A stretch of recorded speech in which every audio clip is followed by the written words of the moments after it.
nesse local, na profundidade desse muro, que tem mais ou menos 1,10 m, 1,15 m,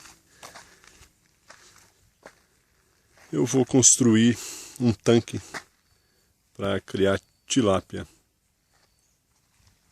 Ele vai ter 9 de extensão, 3,5 de largura e 1 de profundidade.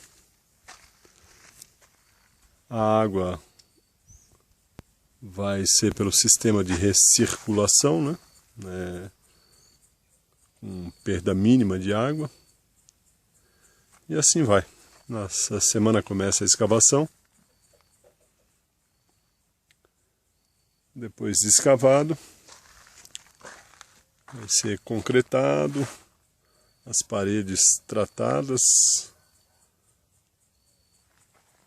para ficarem impermeáveis.